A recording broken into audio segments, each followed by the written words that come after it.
As you can see, Blondie is busy. We're on our usual morning walk to the beach, and it's great to be back at La Brisa.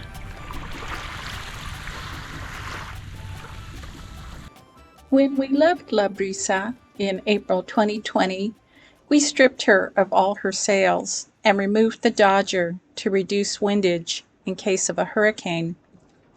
Luckily, there were no hurricanes to hit La Paz and only a couple of brushes with tropical storms while we were gone. The first order of business was to get all the sails out of the cabin so we would have some room to move around and get the Dodger up for shade, along with the shade cloth that stretches to the solar panels. The next morning, we put up the genoa with only a little oops when a can of Sailcoat spray lube went overboard.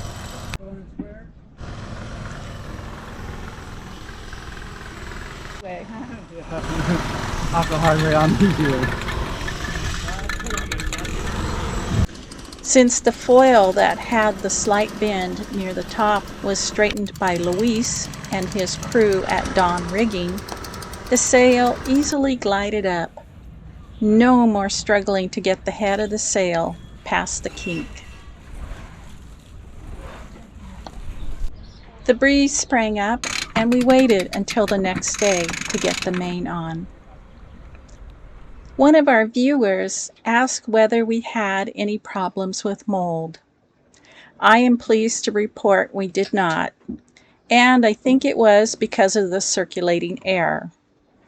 When Lee visited La Brisa in late April, he left 2 fans running, and Luis would periodically check on the interior. I have gone through all the cabinets and washed surfaces with a mild bleach solution. When we left La Brisa in 2020, we thought we would be gone for only 3 months, and even though we gave away a lot of foodstuffs, we did not purge everything. The spices were baked by 2 summers of sun, and I have replaced most with spices I had been using during our stay in California. Heat and UV seem to be our biggest enemy. The chocolate chips stored below the waterline melted into one hunk. The plastic non-skid shelf mat stuck to the shelving. The plastic handle on the laser thermometer is tacky. Some of Lee's special labeling tape for hoses and cable fused together.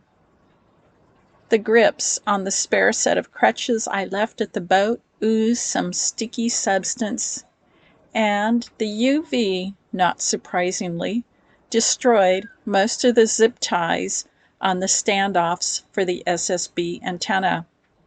Really, nothing to complain about, just things that are curiosities. Hopefully, as we dig deeper into La Brisa's inner systems, there are no significant problems from her inactivity. We did have a bit of a water leak into a cockpit locker from the ill-fitting wood trim. Even though the limber holes drained the locker, there appears to have been sufficient retained moisture to cause significant rusting. Lee used muriatic acid on the rust stains, and it did a great job cleaning up the stains. Here in Mexico, I have even seen it on supermarket shelves in the household cleaning section. Oh, and if you are of a certain age, like Lee and me, memory doesn't always serve, and it is helpful to have some type of memory aid.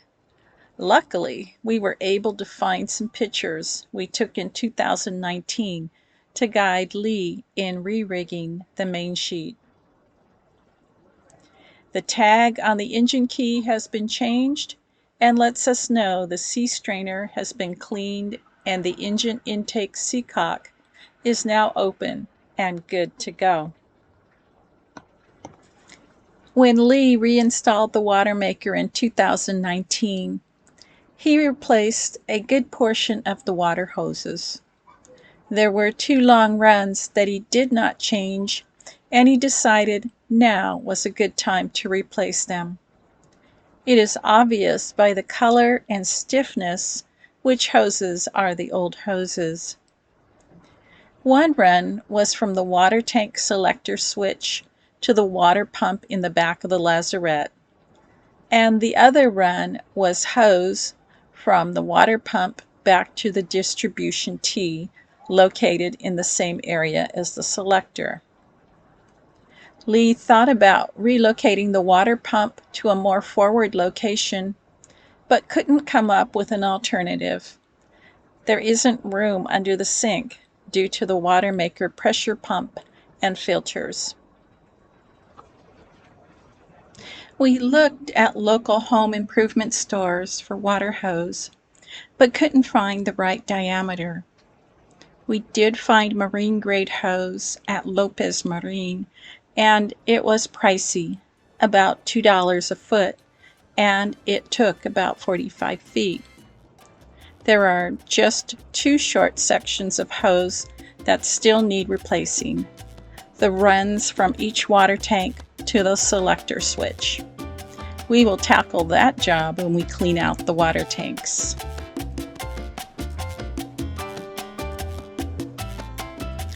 We are getting small and large tasks accomplished, and it has been satisfying work. In the next video, there should be news on the furler install and other chores in our daily boat life. One thing for sure, it is such a joy to be living our dream again. So, until next time.